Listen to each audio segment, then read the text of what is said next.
All right, so we have Elmer Wieman with us today, and his birth date is 8/2/1918. That's correct? That is correct. All right. And you were in World War II? Right. Right, and I am with the Red Cross, and we are in South Dakota. So let's start off by getting a little bit of background of you, Elmer. Were you born in South Dakota? At Monroe, South Dakota. Monroe, South Dakota. All right. What did your parents do? Dad was a farmer. Dad was a farmer and Mom just raised the kids? Yep. Okay. How many siblings do you have? I had 2 of them. You had 2? Okay. Were you the oldest, middle? Youngest. Youngest. All right. Did any of your siblings serve in the military? No. No, you were the only one? Right. Okay. So did you enlist or were you drafted? Drafted. You were drafted. Did you ever want to enlist and you got drafted before? No. I took the draft. You took the draft, okay.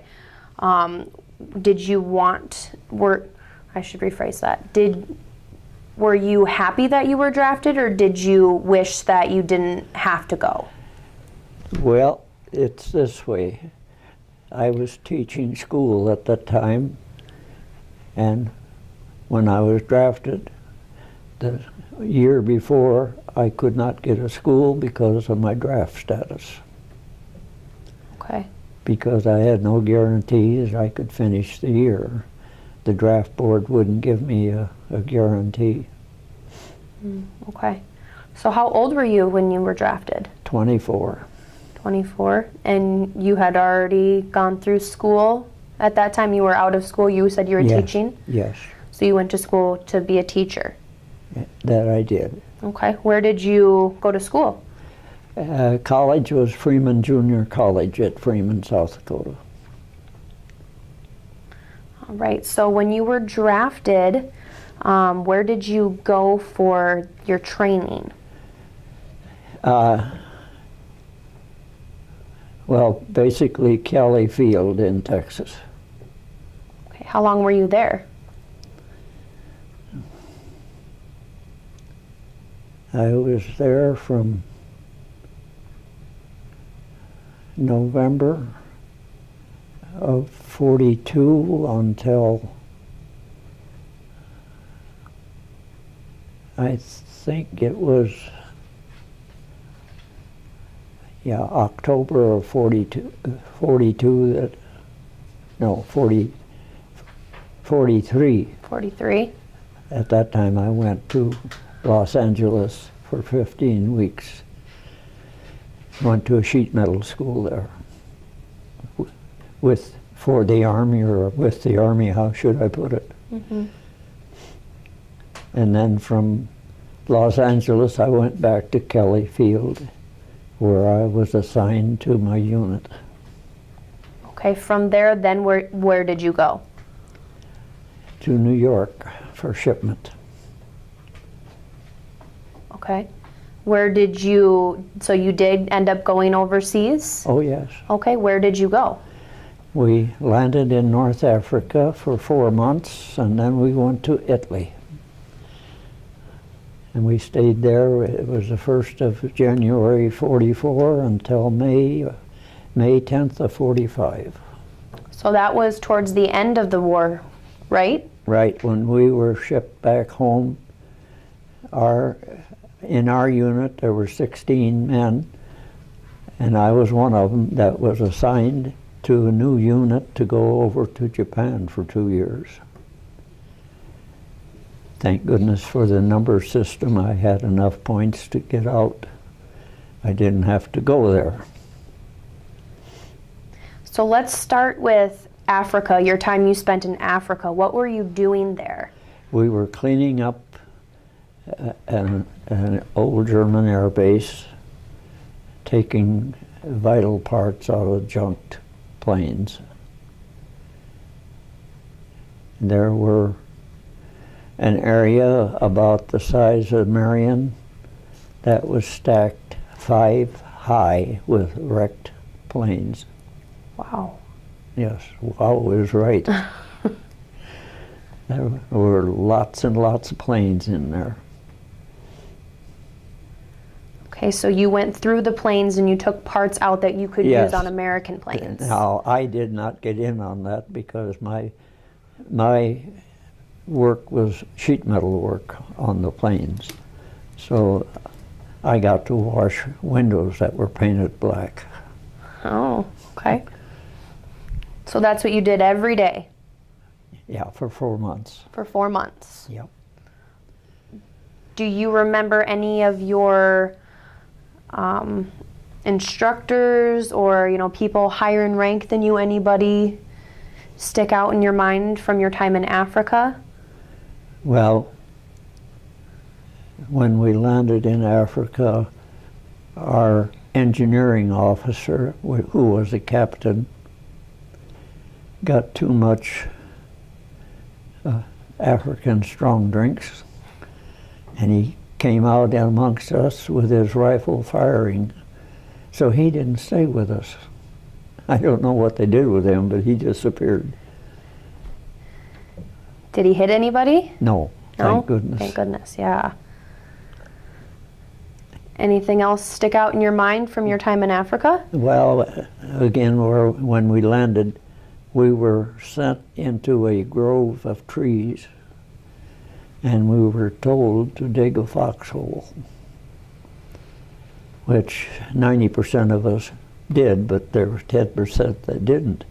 But that night we were raided by German planes, and they dropped what they called a depth bomb, which was set to explode above the ground with shrapnel.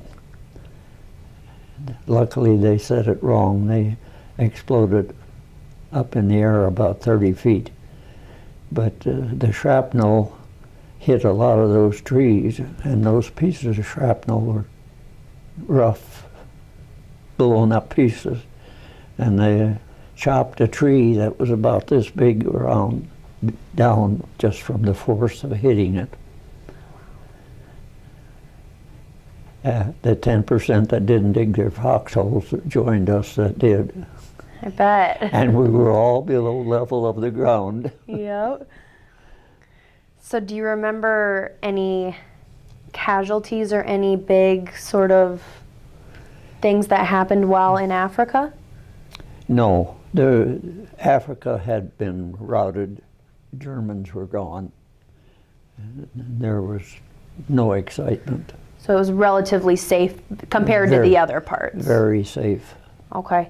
And then you said from Africa you went to Italy. Yes. Okay. So tell me a little bit about Italy. What did you do there? Well, and I can't remember the name of the base, but if you know where the town of Veire is on the coast, we were about 30 miles inland from there at the base of the mountains. It was California type weather. And there I was assigned the job of being the chief in the wing department. All I did and two other guys is fix the wings, patch the holes and replace the tanks, gas tanks. We did that from the 1st of January until the middle of May when we packed up to leave. So you were only there so you spent about the same amount of time in Africa as you did Italy? No, No? Africa I was there 4 months. In Italy I was there 1 year and 5 months. Oh, okay. So you did that the whole time while you were in Italy? You patched the holes? Yes, that was our assignment, that was our job. And our shop was a metal building that was full of holes from aircraft attacks. So was Italy less safe than Africa was? Well, we really didn't have any problems. At one time, 2 German soldiers wandered onto our unit, but they were hungry. and they were lost, and they were harmless. And then in February of '45, we had a call that an aircraft had landed or was forced down by being hit by gunfire, and we were to go and rescue the crew. I was one that was appointed to that job. We were to leave at dusk, but the Germans got to them before we left, so we didn't get in on that one. Outside of that, it was peaceful. So you did end up going and trying to rescue them, though? No, we did not get off because they were picked up by the Germans before we got away. You already knew that was happening? Yeah. Okay. Did you ever see anybody die in front of you? Did you? No. No, you were never on the front line? No. The only time we were close to any gunfire was the second week of January '44, when the British 8th Army was maybe 2 miles ahead of us. Then we had to carry our rifles as we worked. And you know how much fun that was, climbing on the wings of a plane with a rifle strapped to your shoulders. I bet. But we had to do it, but we never had to use them. Was that nerve-wracking, those couple? Well, not really nerve-wracking, as it was so blame on handy. We didn't get nothing done. All right. So when you were not working, what did you like to do for fun? Well, several times we went downtown there, of the town in Italy, and we found out that there were people that lived in that town that were very good cooks, so we'd go down and eat dinner at those places. Outside of that, we would maybe play some softball, maybe just sit and relax, just whatever came to mind. Saturday night was poker night. Nickel ante. Yeah. It was a great pastime. So you adapted pretty well to military life? Yes. Was it physically taxing at all for you, what you had to do, or was that fairly easy for you with what you were doing? Now, it just seemed like a routine job. Okay, and how about your lodging and the food you were supplied? How was that?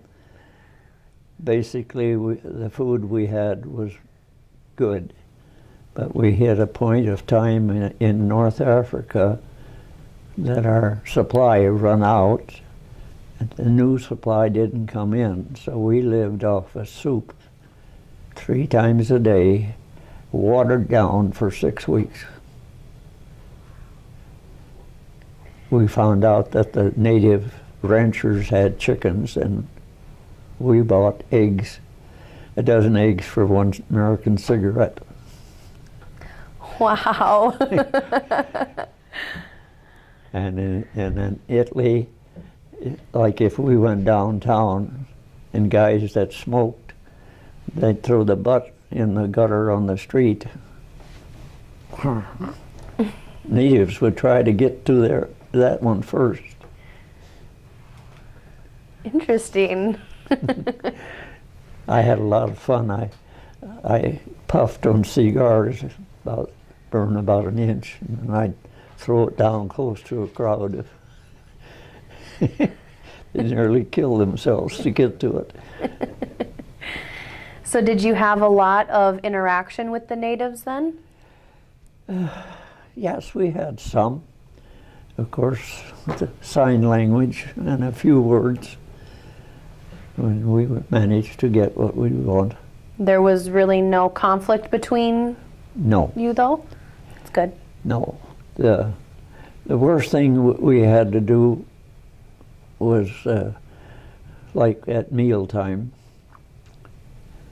The Italian kids, 2, 3, 4, 5 years old, would stand there with a tin can, and then we'd put our food, what we didn't eat, in the waste barrel. They would run and dip them in, and they were that hungry. And we had to guard that. They weren't allowed to eat that because of sanitary conditions. That was hard to chase those kids away from food. We got it done somewhat, not entirely. Mm-hmm. Did you make any friendships, very close friendships while you were in the service? Yes, but unfortunately I'm the only one of those that's left. Tell me about those friends and how you met them, what kind of friendships you had. Well, you get a bunch of guys together and you start talking. Yeah. I'm from here, I'm from there, and so on, and that's how our friendship picked up. And above that, if you were in trouble and needed help, you had friends that would help you.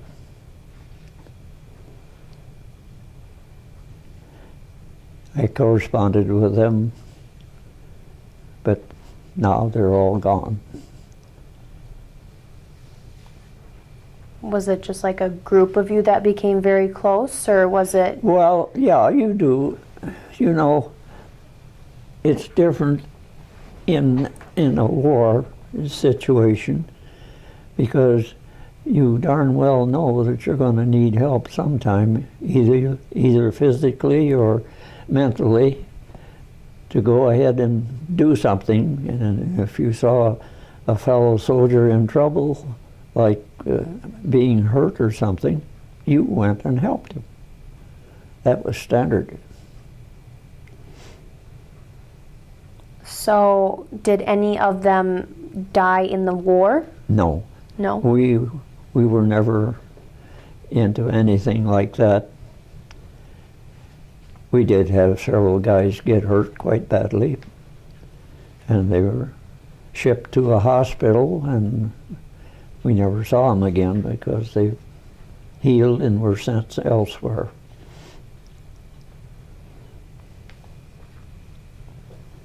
All right, so where were you when the war ended? We were in Italy. No, I beg your pardon. We left Italy, and when we got back to the States, we were going through Kansas City, Missouri, when the war ended. We were on a troop train. So do you remember when you heard that the war was over? Yeah. And as we went through the town of Kansas City at the train depot station, there were hundreds of people. Some were shouting, some were so drunk they didn't know what they were doing, and so on. But you knew that the war had ended. And there was a big party. Did you? No, we didn't. You did it? You just wanted to get home? Well, no, we was on a troop train. How could you party on that? So where were you? You said you were on a troop train? Yeah. Where were you headed? For camp in Kansas. What I don't remember the name of it. Okay, so then you went to camp in Kansas. And when? From there, then we were given a 30-day furlough. Okay. And then when did you finally get discharged and were able to go home? Well, we got back in the States in July. No, in May. And Then after our 30 days furlough, which was practically at the end of June, then we were, the 16, including myself, were shipped to Spokane, Washington to join the new unit. When we got to Spokane, the first few days they didn't even look at us. And then the point system came into being, and all 16 of us had enough points to get out. So then we eventually, that was around the first, about the middle of September, we were shipped back to the Midwest, and I wound up at in Missouri. I can't think of the name right now. And I worked there on wrecked airplanes for, I think it was 5 weeks. Then got the call that I could go to Lincoln, Nebraska and receive my discharge. And I went. So you were very happy when you finally were able to be done? When I knew I was going to get discharged, it was a different part of the service. Yes, definitely. So what did you do after discharge? What did life look like after war? I went home and I got married to my fiancée, and we started farming. When did you become engaged to your wife? After I got back out of service. So did you meet her before you started the service? No, not really. I met her when I was home on furlough after we were overseas. Where is she from? Monroe. Monroe. Yeah. Did you guys have any children? Yeah. 2 of them. 2? Yeah. Trudy, Conda, and Curtis Wieman. Were any of them in the service? No. Did you have anybody else besides yourself in your family in the service? I know you said your siblings weren't. No. Your father, cousins, No. uncles? No. I had one cousin that was in the service at the same time I was. Where did he go? Do you... Well, he and I met in California, and he was based there at that time. And after that, we lost track of each other. I don't know. Didn't have his address and so on. You kind of forget about him and you mingle with your friends. Mm-hmm. Do you know if he made it out of the war okay, though? Oh, yes. He did? Yes. Good. So did you keep in contact with your family while you were overseas? Yes. Which we had those, what do they call them, letters. And that was just like an envelope and you folded it shut. I'd get one of them off. Sometimes it would take about 6 weeks to get there, but they got it. Who did you, was there one person you always wrote to? Your mom? Yeah. Your mom? Yeah. How did your family feel about you being drafted? Well, they decided that as long as the government called me, I should go. And I did.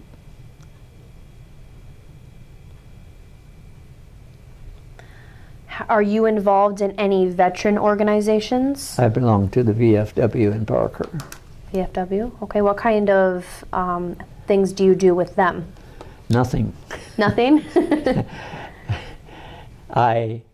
Well, after I joined, I didn't farm anymore, but I was managing a grain elevator And I never knew if I could make the meetings or not, because farmers, when they're harvesting, they don't look at the clock. Mm-hmm. So I never really got involved in it. But I do belong. Have you made any friends since you've been out of the military with other people? Like, is there other people that live in this facility that were also in the war that you can connect with? Or do you not talk about it much? I didn't talk about it much. In fact, I never told my folks much about it. They didn't seem to want to ask, so it never got discussed. How about your wife? Did you talk about it a lot with your wife? Oh, yeah, some. It was not always a topic of discussion. How about your children? Did they ever ask when they were growing up? Not a whole stories? lot. They did a little. Our son more so than our daughter.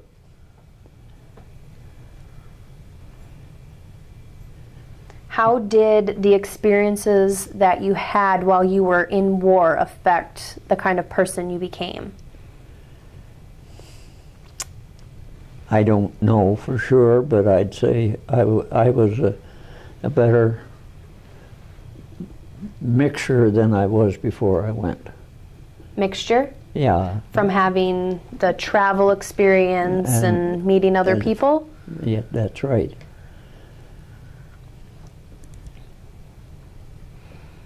How did it help with tolerance as far as different groups of people? Since you were traveling Africa, Italy, of course, the culture was different. How did that affect your feelings towards different cultures? Well, we never got really involved in different cultures. Maybe, well, in North Africa, we did see a caravan, and you can't imagine the bright colored blankets they had on those camels. I've never seen anything that bright before or after. That was really a sight to see. And when we arrived there, it was the 1st of September. And the first night we slept there, of course, we just laid down, and wherever we could find a place, we were set up. And at 6 o'clock, the bagpipe played. And at 6 o'clock in the morning, they shut down. That was for 30 days. Wow. I don't care much for bagpipe music anymore. I bet not. So your adjust back into civilian life was very easy for you to do. Yes, it was. And you said you became a farmer. Yep.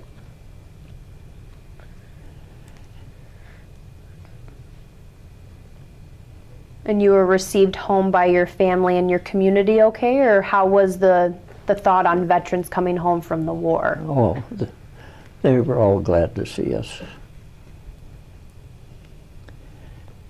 When I received my discharge in Lincoln, the government had no vehicle or anything for us to go home with. I had received a little information on that before I got there, so I took my car along the last trip. Mm-hmm. So I had transportation, and I had them hanging out the windows from Lincoln to Sioux City. But that was all right.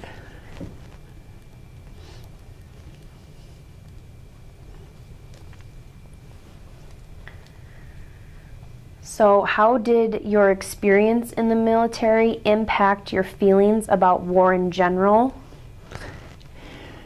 War in general is for the birds. It's not good. It's a waste of lives, but it seems like it has to happen. How about the military? Well, I was treated fairly decent. I have no complaints about my treatments. It's an expensive ordeal because of the wages and the equipment and whatever that is needed. Mm-hmm.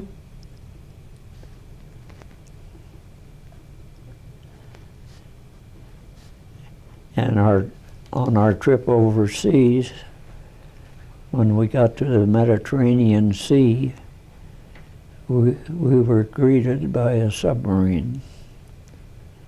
And I'm sure glad he was a bad shot.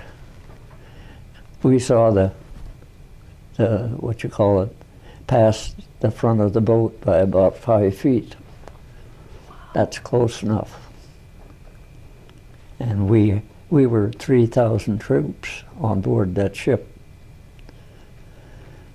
And there was a lot of 18, 19-year-olds there that didn't take kindly to that. They were real shook. Do you think that the draft being 18 is too young in your experience? I think for war purposes, yes. I think they should be mature.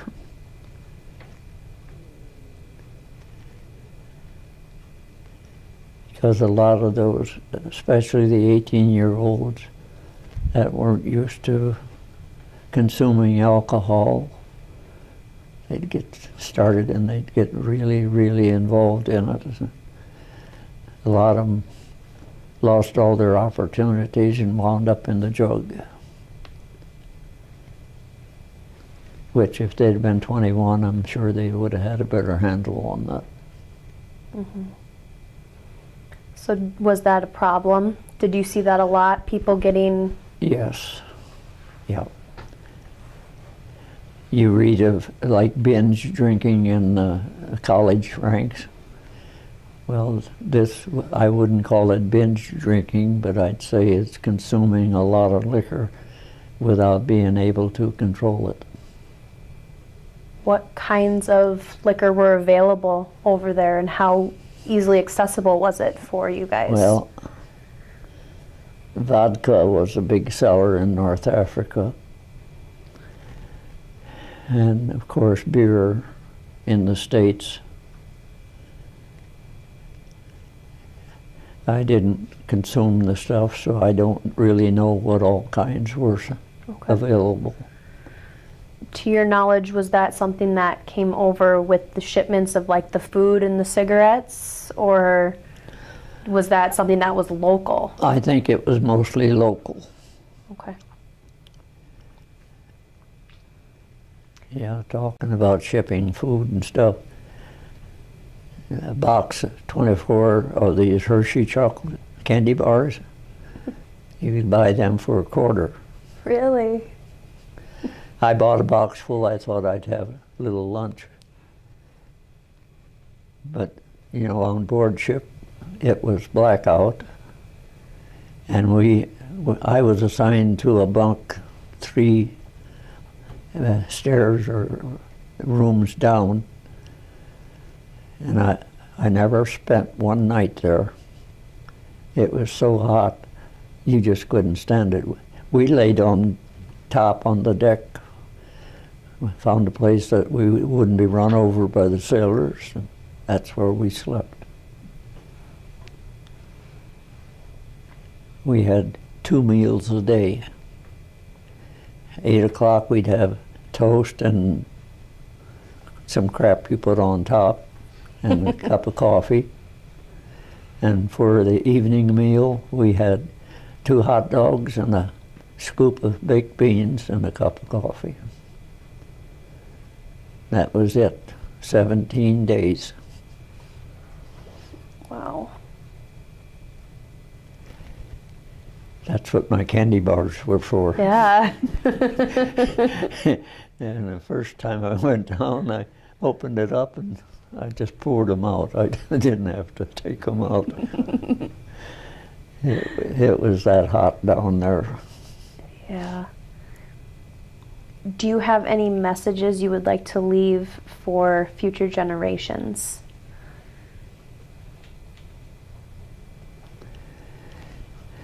Well, if you get involved in the service, do your job as you're supposed to.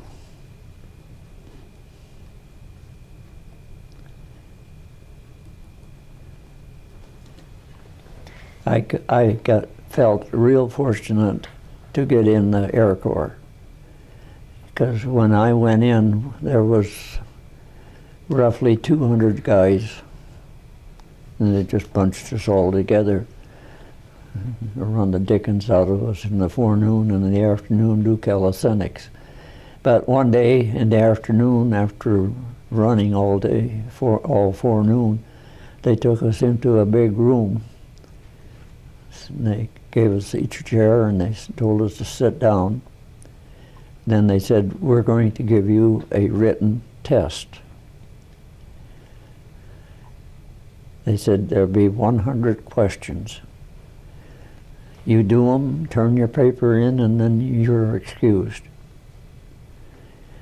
Well, some guys, 10 minutes, they had it done, handed it in. I kind of smelled a rat on that one. So I took my time and I answered the questions. They were very simple, that kind of everyday type question. And well, I had about 15 minutes left, so I just stayed there. I wondered what was going to go on. And when everybody was done, in about 10 minutes, the captain that was running the show got up and he said, well, fellows, I've got a little news for you. He said, 3 of you answered your questions and had 98% or better. He said, you 3 are excused and you will stay here in camp. He says, the rest of you will report to the infantry division. Now, there's a big difference, infantry or Air Corps. So I thought I was lucky I caught on to that one. Is there anything else you want to discuss in regards to your time in the war, or any stories? No, I guess, well, when we left North Africa, which was the end of 43, December of 43, we left the harbor of Bizerte on the morning of the 24th, and we wound up at, there's an island in the Mediterranean between Italy and North Africa, and I cannot remember that name, but they stopped there that night, Christmas Eve, for all of us. They served us first communion and then a steak supper like you never had in your life.